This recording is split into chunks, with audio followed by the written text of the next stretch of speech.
ఈరోజు ఎలాగుందంటే పోలీస్ కానీ రెవెన్యూ యంత్రాంగం కానీ రైతు తట్టడి మట్టి తవ్వుకుంటే 4 రోజులు పోలీస్ స్టేషన్లో ఉంటున్నాడు.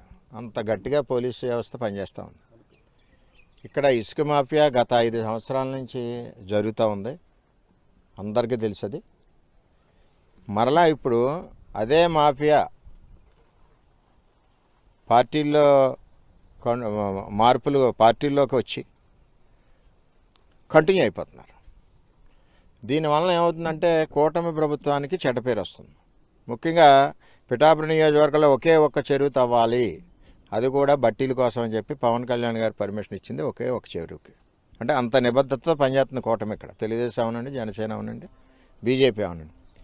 ఈవేళ వాళ్ళు మారిన ముసుగులో ఇక్కడ రోజుకి 200-300 లారీ ఇక్కడి నుంచి ట్రాన్స్పోర్ట్ వెళ్ళిపోతూ ఉంది.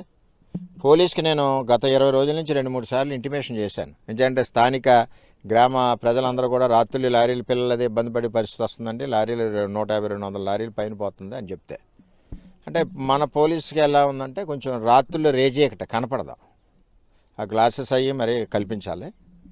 చేదంటే కనపడలేదంటే వాళ్ళకి కావాల్సింది వస్తున్నట్లు లెక్క పోలీస్ వ్యవస్థ. పవన్ కళ్యాణ్ గారు కూడా చెప్పారు వ్యవస్థ మారాలి, పోలీస్ వ్యవస్థ అని ఆయన కూడా చెప్పారు. చెప్పాక కూడా వీళ్ళకి అసలు భయం భక్తిగా రెండు కూడా లేవు. ఏదేమైనా అక్రమ ఇసుక మాఫియాని అరికట్టవలసిన బాధ్యత ఉంది. జాయింట్ కలెక్టర్ గారికి నైట్ ఫోన్ చేసి చెప్పాను నేను, ఇక్కడ ప్రజల పిలుపు మేరకు. ఇది ఇక్కడే మల్లివారి తోట ఇక్కడ మల్లివారి తోట, మళ్ళీ రవణకపేటలో కొత్తది నిన్న శంకుస్థాపన చేశారు.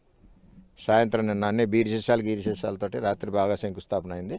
అక్కడ ఇంకొక స్పాట్ పెట్టి ఇంకో ర్యాంప్ పెట్టారు అన్నమాట. ఈ ఇసుకను తీసుకెళ్ళి ఒరిజినల్ ఇసుకలో కలిపేసి ఒరిజినల్ ఇసుక రేటుకి దీన్ని బిల్డింగ్లు పెడతారు. అందుకనే కాకినాడలో 2-3 అపార్ట్మెంట్లు కూడా పడిపోయినాయి. ఈ విధమైన ఈ మాఫియాని అరికట్టవలసిన బాధ్యత పోలీస్ యంత్రాంగం ఉంది. చట్టం ఉంది, రాత్రులు తవ్వకూడదని ఒక చట్టం ఉంది. రెవెన్యూ యంత్రాంగాంది ఇద్దరిది కూడా. నిన్న రెవెన్యూ యంత్రాంగం స్పందించారు. ఎవరు అక్కర్లేదు, పోలీస్ స్టేషన్ నుంచే మేము వచ్చేస్తున్నాను రా బాబు సర్దుకోండి అంటే సర్దుకున్నాం. నిన్న 20 లారీలు ఉన్నాయి. ఒక స్టేషన్కి ఇలా కౌరు చెప్పారు రెవెన్యూ వాళ్ళు, సెకండ్లో లారీలు ఇక్కడి నుంచి పోయినాయి, జేసీపీ మిగిలింది ఇక్కడ. అంటే ఈ విధంగా వ్యవస్థ ఉంది.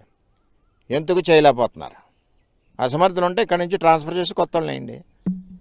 చెప్పినా కూడా దొంగతనం జరుగుతుందని చెప్పినా కూడా వినకపోతే ఎలాగా?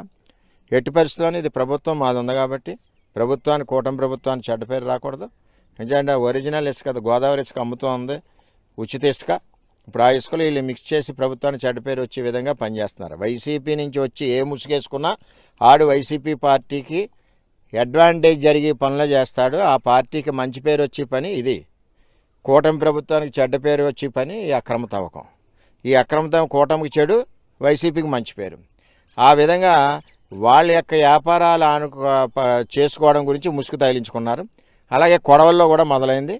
వైసీపీ టైంలో, గవర్నమెంట్ టైంలో తెలుగుదేశం, జనసేన, బీజేపీ 3 నెలల ధర్నాలు చేశారు. అక్కడ టెంట్లు వేసుకుని చేసాం.